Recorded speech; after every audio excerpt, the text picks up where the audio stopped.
Welcome sa ating kusina! How to make no-bake banana cake! Ang ating mga ingredients, banana, all-purpose flour, butter, sugar, salt, at baking powder. Kung wala, ay baking soda. Dapat ang saging natin ay itong very ripe, may mga itim. Hay, magsimula na tayo. Kumuha tayo ng 2 cups of all-purpose flour. Ibuhos ito sa bowl at ating i-mix sa iba pang ingredients.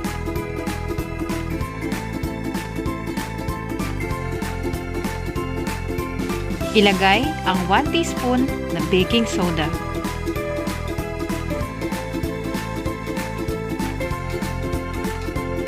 Ang susunod na ilalagay ay ang ating salt. 1/4 teaspoon lang kailangan natin. Halu-haluin ang ating mga ingredients.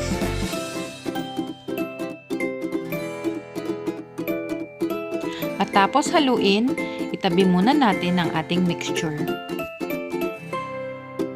Kuhanin natin ang ating mga saging. Balatan ang saging.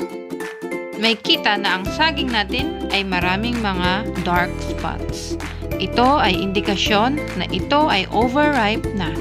Ito ay masasabing sobrang tamis at mainam na ingredients para sa ating banana cake.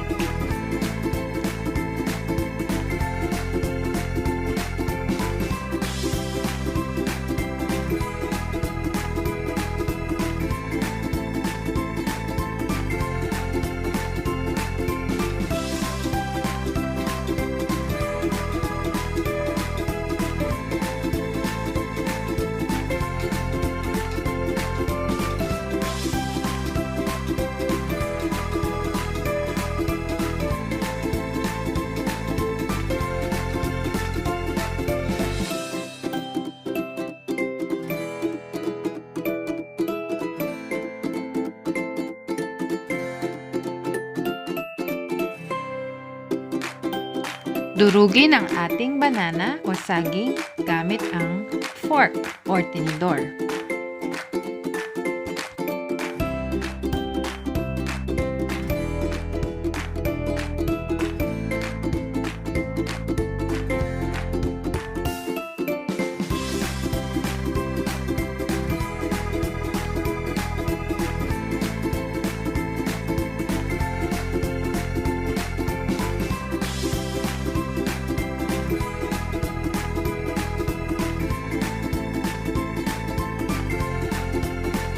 Kumuha tayo ng 1/4 butter.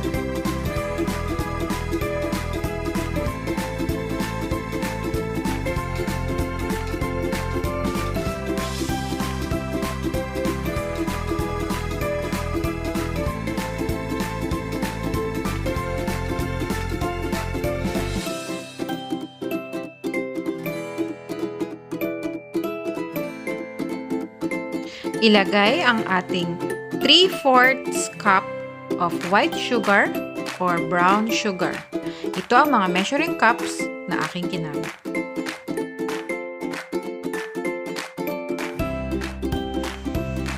Kumuha ng 2 itlog at ihalo ito sa ating ingredients.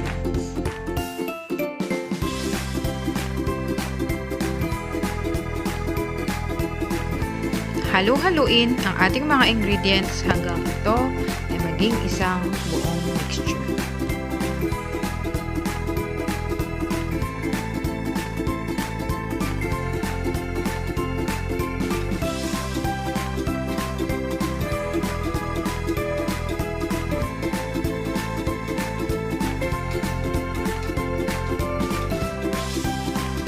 Ilagay na ang ating mixture ng saging na dinurog.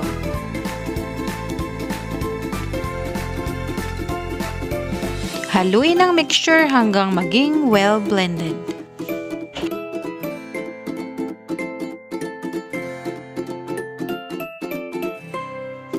Ilagay ang mixture sa mga lalagyan na may hulma. Pwede itong bilog, pwede itong rectangle.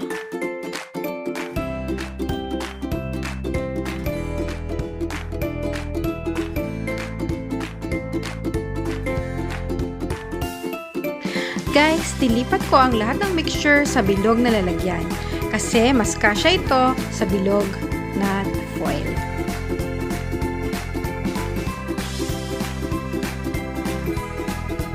Ilagay ang ating banana cake mixture sa ating air fryer.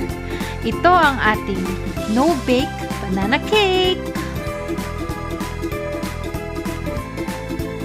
Iset ang timer sa 180 degrees at ilagay ito sa 30 minutes. After 25 minutes, silipin ang ating banana cake. I-check ang consistency ng ating cake gamit ang tinidor.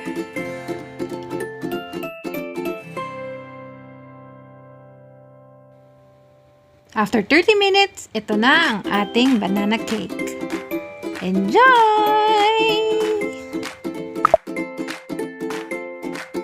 I hope that you like our video and you share, subscribe to our channel. Bye-bye!